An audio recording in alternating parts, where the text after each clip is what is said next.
All right, we have come to the point in our service where we actually take a look at the Torah portion and talk about the Torah portion today. And we are in the book of Exodus, chapter 13, and going through chapter 17. And don't worry, we're not going to teach and preach all through all those chapters, but we're going to take a look. That was your portion to read, so we'll take a look at any questions, comments, or ahas you have about the whole Torah portion. But then there's just actually a few verses that I want to comment on and teach on this morning or this afternoon. So, all right.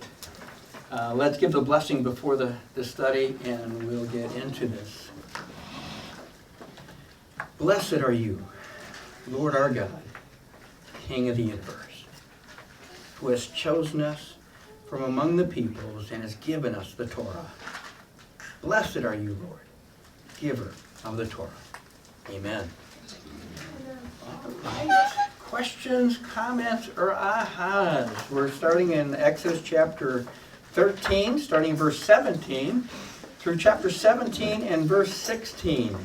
And this Torah portion is actually called Beshalach, and literally means when he sent. And it typically comes from the first phrase, first word or something in the Torah portion. And so this is taken from the phrase here, after Pharaoh let the people go, after he sent them away. And if you look in the Hebrew text, you see the word Beshalach there. And so that's how the Torah portion is named. All right, questions, comments, or ahas here? Yeah, Nate. It's just amazing to me how this portion is still something that people look at as kind of myth. Yeah. And we have videographic evidence now of where they crossed and all of that. Yeah. And it's, there's like a half mile of wagon wheels on the ocean floor. Yeah, yeah, exactly. And it's still something that people just look at, wow, that never really happened. Or they crossed a little, it was just a swamp area they went through. Right. Now, they actually did find, the chariot wheels where they actually crossed, and wasn't where they thought it was, but nonetheless, it was a place where it was And the deep. man, the men and everything else. Yep, exactly right. So, good. Yes, Carol.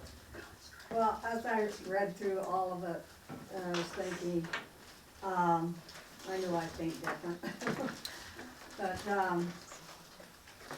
they murmured afterwards, and God showed his power all the way through there and that. And I thought, that's how we all are. We do murmur about things, and God's still in control of everything. So a verse come to my mind after I read it and everything. It says, trust in the Lord with all thy heart, and lean not to thy own understanding in all thy ways. Yeah. Mm-hmm. I mean, that really is what it's all about. Right. We should trust him. No matter if we go through hard things or anything like that, he's building us up. And he wants us just to trust him.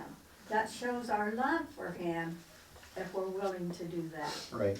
Yep. Exactly right. That's what I got out as a whole picture. Yeah. Good. Very good. Yes, sir. Normally when you hear the story of this going on, it talks about, the Egyptians are nearby and they're there and they don't know what to do, and so the water parts and they go across.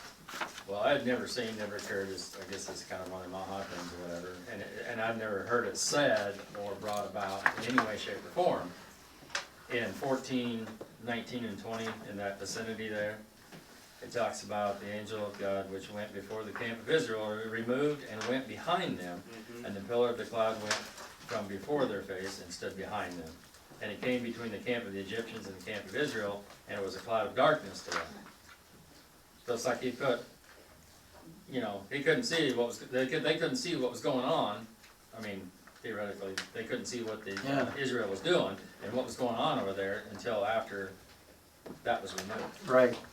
Yep. I'd never heard that before. Yeah. The Lord guided them through, and the Egyptians never knew it because to them it was darkness. And I don't know if it was like, how at night if somebody shines a bright light in your face, you can't see anything around. Right? I don't know if it was like that or if it actually was. Just darkness to them, so dark that you know, they just didn't have any idea what was going on. But yeah, in any case, it was amazing that they went through dry ground and Egyptians never even knew it until after they were on the other side. And so, yeah. Good, yes. One of the things that struck me was the whole big picture of scripture, how it just all fits together. We have Moses' song that he did, and again, that's repeated in Revelation. It's coming again. Yeah. And it cycles. It talks about people grumbling for the lack of water. And it's so hard not to, I mean, I'm very sympathetic with them. I think I'd be right there. They had to have been exhausted for one Yeah. thing with all these trials that they've been through. But that scenario is mentioned in Psalm 95. Do not harden your hearts as in the days of this scenario. Yeah. And then it's again quoted from there, it's again quoted a couple times in Hebrews. Don't harden your hearts as they did. So the whole big picture of Yeah. all of scripture, not just these individual stories that were all unconnected. Right. It's Yep. amazing. Good. Yeah. Yes. Again, what everybody's been talking about when the children of Israel were grumbling about didn't have enough food, didn't have enough water. And it's in chapter, and I've always heard about how Moses was always interceding for the people and going before the Lord on behalf of the people. And so I kind of had it in my mind that he was always very patient. But it's you see in these, well, except when he struck the rock and he wasn't supposed to. But in chapter 16, it says that they murmured about not having food, and the Lord just said to Moses, behold, I will rain bread from the heaven for you. He didn't chastise the children for their murmuring. He just told Moses what he was going to do for them. And then over in chapter 17, when they are complaining about not having water, and Alice, I agree, water's fundamental. But they say to him, give us water that we may drink. And Moses said to them, why do you find fault with me? Why do you tempt the Lord and try his patience? When actually it sounds like he was trying Moses' patience. They were trying Moses' patience. And it says, and the Lord said to Moses, pass on before the people and take with you some elders of Israel, and take your hand the rod with which you shall smote the Nile River and go. And behold, I will stand before you there on the rock. You shall strike the rock, and water shall come out, and the people may drink. So even when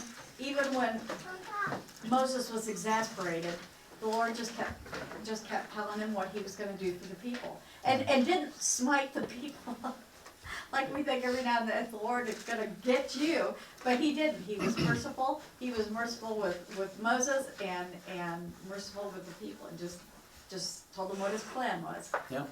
Good. Very good. Yeah, Matt. And just to, they covered most of it, but the fact that they were murmuring and not just going before the Lord and saying, Lord, we're thirsty, can we have some water? They began to complain. And that's human nature jumping in, right? Especially when you're desperate and you're really thirsty. I mean, Right. 3 days without water, you're getting close to really being on edge. And, well, actually they were on edge, but, but they were murmuring instead of asking. Yeah. And Yeshua says, if any man thirst, let him come after me, I'll give him living water.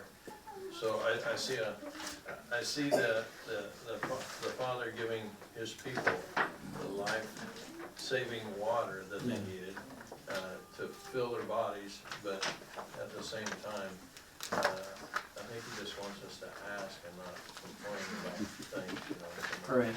Instead of going to everybody else and complaining, or going to like Moses, like they go to Moses and complain and murmur and cause him all kinds of stress and worry and whatever, Yeah. I think we could do that to each other too, if we're not careful, and go to complaining to one another instead of taking it before the Lord. Right. When Yeah. we have a need. Yeah. Good. All right. May I ask a question real quick, Pastor Eric? Yeah. do the people, the believers of the God of the Bible in that period of time, like the children of Israel, were they used to having a priest do all of their worship and everything? I mean, it's the reason that they complained to Moses because Moses was in charge. Were they not really used to the idea that they could go to the Lord directly themselves? I mean, we think, oh, or was that something that, I don't know if I'm making my question clear. Well, they would have been exposed to pagan gods for the last 400 years. Okay, you know, and I don't know how all that works out. You know, things like that. They didn't have priests at that time. In other words, Israel didn't have priests. You know, that wasn't set up until later. You know, as far as that goes, and things of that nature. So, you know, at this point in time, even at this juncture, Moses is approaching the Lord. You know, and how they did that, I'm not sure I could answer that accurately or very well.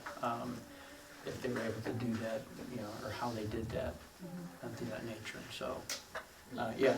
Oh, go ahead, Chris, you're right. I just gotta add just a comment to that is, you know, I don't know if it'd be, for us today, maybe a picture of him being an intercessor for the people, as Christ is intercessor. So for us. that is a picture, yeah, that's going on there, yeah.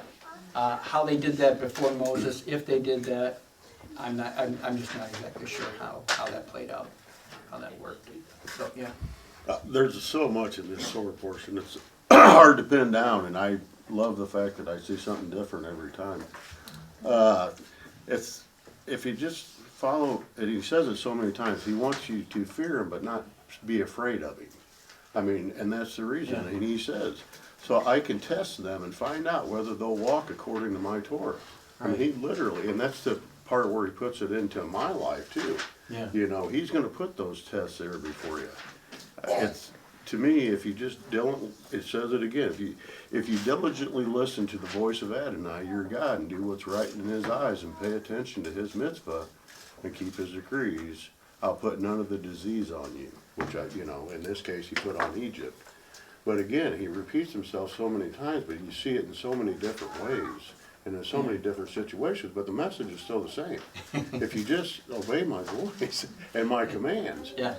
and I'm gonna test you to make sure that you do. I mean, it's Right. almost like being in school, except for with the Lord. You know? Listen, I'm gonna test you to know that you know that information, because it's what's important to me. Right.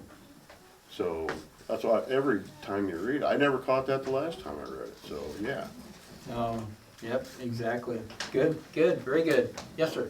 I just kinda wonder how much them murmuring the way they do and everything is just 'cause, I mean, they were institutionalized. I mean, they've been slaves their entire lives. Yeah. Yeah, for generations. Yeah, and for their parents and their grandparents were Yeah. slaves Yeah. before them. So, I mean, they really didn't have any functional life skills at this point. Right. I mean, they've been provided with a lot of these things, like food and these things. I mean, they basically, sounds like most of them were just used for making bricks. Yeah. And, I mean, I think a lot of bricks a million people would make. Right. They didn't need a lot of bricks. Yeah, exactly right. So, okay, yes, sir. One other point, it kept jumping out to us as we kept going over this portion, chapter 17, verse number 7, and it gets to the end of it, and it says, "Is the Lord among us or not?" When they tempted the Lord, and you know, it's amazing after seeing what he did, Yeah, you know, day after day for them to even come up with that. yeah, exactly. And that's, yeah, that's, it's like, look at everything he just got done doing. You know, bringing them out of Egypt and how he brought them out of Egypt and everything that he, you know, showed them or showed Pharaoh and the Egyptians, you know, and all of those plagues and then the great deliverance across the Red Sea. And it's like, wait a minute. Who else would have parted that Red Sea? You know, it's like, yeah, and then all of a sudden, not too far down the road, start questioning, is the Lord with us? And anybody have anything else before we get into it? Because that's a great segue into what I'm going to teach here. I think it just reminds us that we don't like uncharted territory. You know, and even though the Lord had really done a whole lot of things, they were still in the wilderness, no foreseeable plan for food and water and other, you know. Yeah. And we don't like being there. So, yep, exactly. And we just need to give it all over to the Lord instead of trying to do it ourselves. Right. Yep. Exactly right. Good. All right, if I could have somebody please read chapter 13, verse 21 and 22, if you would. Go ahead. And the Lord went before them by day in a pillar of a cloud to lead them the way, and by night in a pillar of fire to give them light, to go by day and night. He took not away the pillar of the cloud by day, nor the pillar of fire by night from before the people. Okay. All right, so as you know, you've already mentioned, folks, in this Torah portion this week, this is a very well-known portion of Scripture, okay? I mean, this is one of those great stories that we hear when we're this high all the way up, okay? And but there's pros and cons to being really familiar with the story, right? I mean, in advantages, maybe because we already know the general flow of the story, but a disadvantage, folks, is we may fail to receive the impact that it's intended to have on us. Like, imagine reading this for the very first time. I don't know if you can, but just imagine reading this story for the very first time. What's supposed to be the impact it's supposed to have on you? In our text, the miraculous salvation of Israel is displayed in all of its greatness, folks. A salvation that would forever mark the sovereign hand of God in the lives of His people. Everything goes back. Read throughout all of Scripture, it all goes back to the Exodus when it talks about redemption and salvation. And folks, you know, verse 21 highlights the core issue here. God dwells with His people. I mean, that's it. This is the primary theme of Exodus, and it's the overarching lesson that we have got to learn. We can't miss this, folks. And you've all brought it out so well today. It's great. The God of Israel has determined to dwell among His people. He is not, He's not some far off, remote place where, we don't know where He is and we can't commune with Him. Verse 22, again, it emphasizes the constant presence of God with Israel. He did not take away the pillar of cloud by day, nor the pillar of fire by night from before the people. God was with His people 24/7. At all times, He manifested His presence continually. And folks, again, the same is true for us. And again, you brought it out very well. Sometimes we do lack the difference being, okay, they had a visible view of God there, right? Pillar of fire, pillar of smoke, whatever the case is, it was a visible view. We don't have quite the same thing. However, we do have the Holy Spirit of God indwelling us, right? And so again, His dwelling among us is nonetheless just as real and just as constant.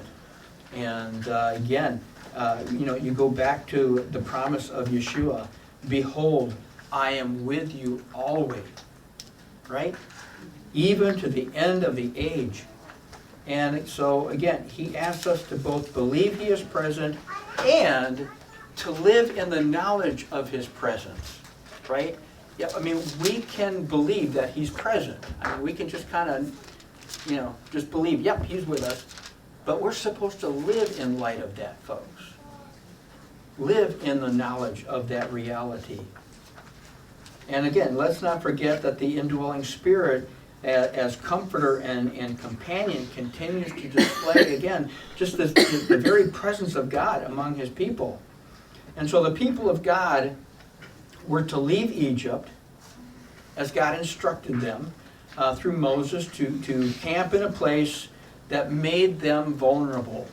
There was a better way to go. There was a more straight path. The shortest path between two spots is a straight line. They didn't go in a straight line, folks. The Lord didn't lead them in a straight line. The Lord led them into a very precarious position, and things of that nature. And so, but what we need to understand, folks, is that God's ways are not our ways, right? And he does not always reveal to us the purpose for his leading. And in this case, he intended to bring a final destruction upon Pharaoh and his army, and he lured them into pursuing Israel. He heard the way that Israel went, and somebody convinced him, hey, they're trapped now, they're ours. There's no getting away. They went this way, which means they're gonna run into the Red Sea. Listen, we come back behind them, we got them. Either they're gonna die, in the water, or they're gonna come back with us. God hardened Pharaoh's heart to have him do that and follow him and chase after. And it looked like the people of God were trapped, right? Again, you've got the sea on one side, you've got the Egyptians on the other, and it looked like they were about to be destroyed. And that, again, folks, was the hour of their greatest need. And you can only imagine. Put yourself in their sandals, right? There's the water. There's Egypt. What are we going to do? Okay? They're frightened. They're terrified. The very place where it appeared Israel was entrapped was, folks, that was the place of their ultimate freedom. We need to understand that principle. Just because it looks devastating, it looks like there's no other way to go. Folks, that's when God can do his best work, so to speak, right?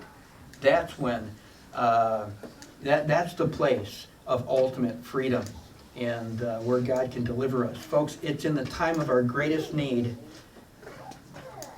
that the Lord's outstretched arm is going to be the most obvious. And so their first response was to cry out to the Lord in fear, and the next was to blame Moses for his stupidity, for leading him the wrong direction. And basically, he had led them in a way that appeared, again, not smart because of their ultimate demise, their ultimate situation. Yet again, folks, it was that very issue that was crucial. Think about it this way. Let me ask you this question. Is slavery in Egypt actually better than dying in the wilderness? No. Or, let me put it this way, to put it another way here, is it worth one's life to worship God as he desires to be worshiped? Because that's why they were leaving. That's why they were leaving Egypt. That's why God led them the way that he led them. That's the question that needs to be asked. Not looking at it, oh, wait a minute. Not like the people where people are saying, no, let's go back to Egypt. We're going to lose our life. But that wasn't the real issue, folks. The real issue was they were leaving to worship God freely. That's the question that needs to be asked. This was the point of their leaving Egypt, that they might serve God. And so, again, it's easy to state the principle when you're not faced with an ultimate choice, right? But the principle still remains the same. what you all said was great, and you're correct. And it sounds so simple. We just have to trust the Lord until you're in a certain place. Now, let's see what you say. Okay, and the answer still is the same, but it's going to be a lot harder, as these people did and found out. And so again, the idea here, folks, is it is better to die in the wilderness where true worship can be expressed to the Lord than to be enslaved in paganism or enslaved in anything else, for that matter, right? The faith of Moses shines forth in his reply to the people in chapter 14, verse 13 and 14. But Moses said to the people, "Do not fear, stand by and see the salvation of Adonai, which will be accomplished for you today. For the Egyptians whom you have seen today, you will never see them again forever. Adonai will fight for you while you keep silent." And again, this was the battle for God himself, right? This was the battle that God himself would fight for the Israelites. All they had to do was keep silent, go across. Can you imagine saying, "I'm not sure if I should go across. Yeah, those people, they might get stuck in the middle. I think I'm just going to stay here." No. Folks, it's better to die in the wilderness where true worship can be expressed than be enslaved in anything else.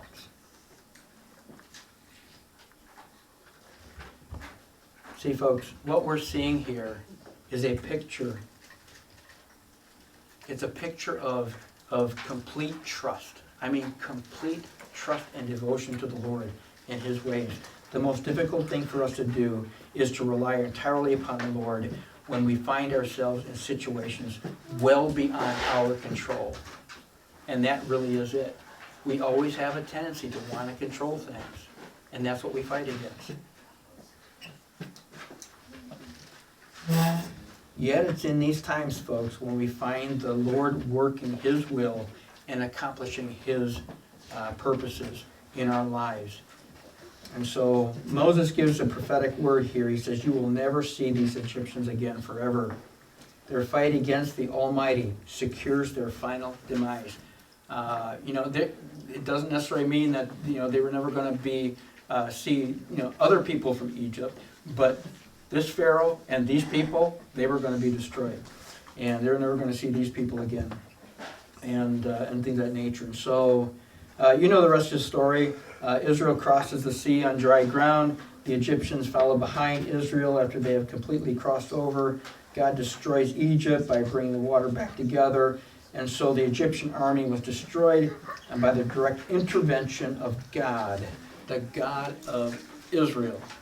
And so forever, again, this miracle would be celebrated as the historical salvation of Israel, bringing her from physical slavery to physical freedom.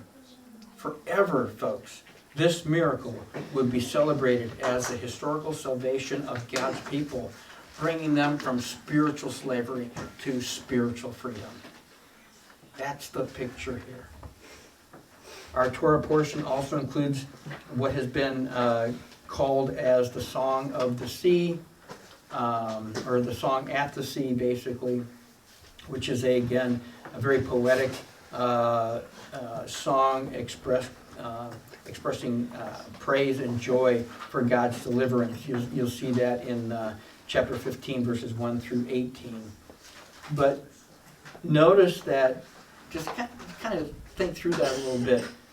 Music and song of praise are the natural expressions of praise to God in the scriptures, right? I mean, every time we see God doing miraculous things, there's typically praise and singing and in many cases dancing as well, and things of that nature out of praise for God. Music and poetry folks, allow the human soul to express that just there's something about poetry, there's something about music that just brings out deep emotions and thoughts that words alone just can't do it, right? I'm sure we've all read poetry and heard songs that just move us, like some of the songs we sing here, right? I Do. I know that I Do is some of your favorite songs because of the way it's written and the words and the music that's put to it. Zion by Joshua Aaron, O Daughters of Zion, O Sons of Abraham. A lot of you love that song because, again, it's poetry put to music, and it's great music, and it just brings out, it's one thing to just say the words, but it's something else to put it to poetry and music and things of that nature. And so, again,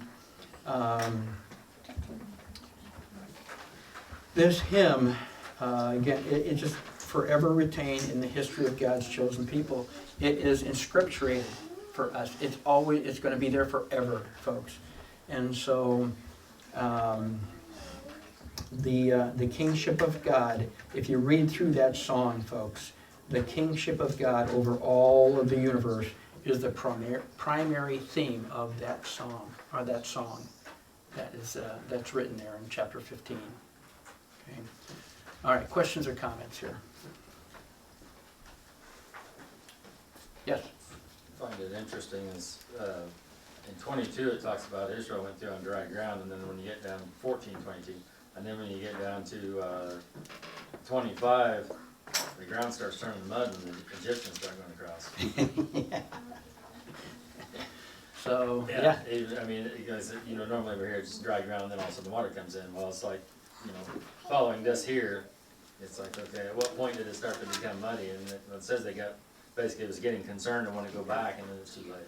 Yep, exactly right. Yeah, it's amazing how the Lord, just, I don't know if the water started coming back from up underneath it and it turned into mud, or what, I don't know, but the Lord has a way of doing things, yeah. I didn't catch it till I thought about what Nate said about the 400 years, but the reason he didn't take them that way is he was afraid they'd buckle in fear and turn back, because they've been with other gods for 400 years, You didn't think about that until Nate said something. It's like, hey man, they only know one way. Yeah. So the reason he led them that way was just to not see them fear, and he knew they were gonna be grumbling later, you think, So he's like, they already doubt what's going on. Yeah. Or they've already, instilled in their minds that it would be easier to be slaves than it would to be to do this. Yeah. So at that point, he's saying, listen, I'll just lead them this way. Might be a little bit harder, won't be the straightest or the fastest, but they don't have to see war either. Right, So, yeah, good, very good, yeah. Something in this section that you see at the burning bush as well, that I'd like to ask a rabbi about sometimes, like a Jewish rabbi, and see how they rationalize is, this is another one of those places where angel of God and Lord, as in Yah, are used interchangeably. And, all of a sudden it's because, in 13:21 says, the Lord is going before you in the cloud of the pillar of fire, and then 14:19, all of a sudden it's the angel of God. And it's like, oh, wait a minute. Yeah. Which one is it? Yeah. And it was the same thing at the burning bush. The angel starts talking to him, but all of a sudden it's God talking, the Right, Lord right. talking to you. Yeah, I would take that as a pre-incarnate Yeshua. right. But I don't know what they. Right, it'd be interesting to ask, There's only one, but he kind of talks about himself a few different ways here. Yeah, it'd be interesting. That would be an interesting conversation to have, is how do they rationalize that? Right. Yeah, you're right, it would be a great conversation. So, wish I kinda had access to. Yeah, exactly. All the rabbis you talk to agree with you on. Right, yeah, exactly. Well, I could throw something out there and see if they would actually know how an actual Orthodox, right? How they rationalize that. If you find out, let me know, because Okay. I'd be interested to know. Yeah, write those passages down if I you will. will for me, yeah, so, good. All right, any other questions or comments here? Before we're moving on to our Haftarah. All right, let's quickly go over to Judges chapter 4. Judges chapter 4 for our Haftarah, and Judges chapter 4, verse 4 through chapter 5, verse 31. Judges 4:4 through 5:31. And how does this correlate with our Torah portion?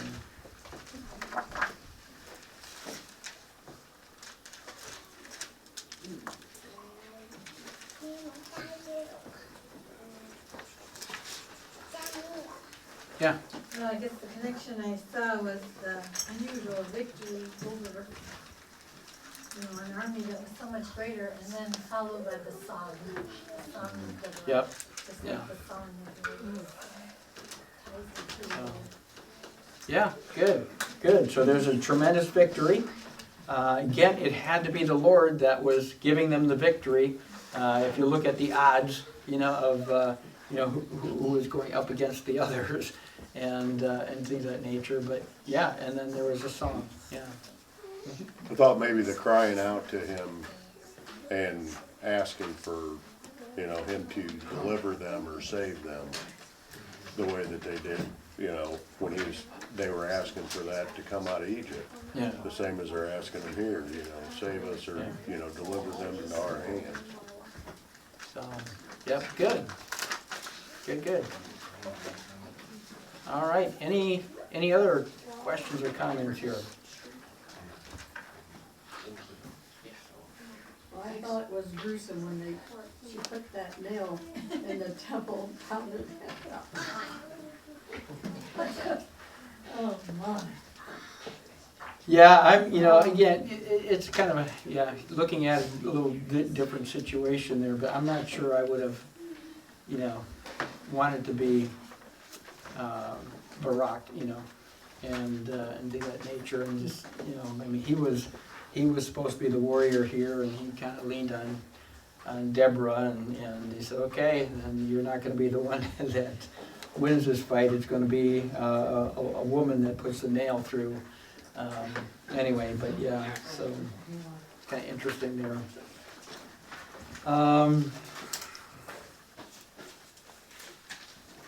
And again, because of Deborah here, basically, and her courageous leadership, Israel then experienced quiet, peace for how long? 40 years. Okay, that is a little connection there.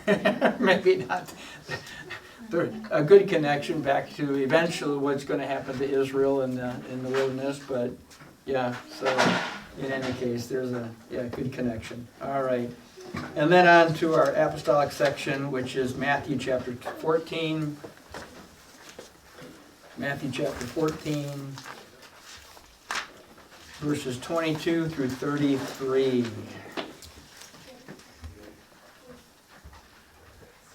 Okay, and connections, yeah. It just seems like there's another expression of his control, Yeah.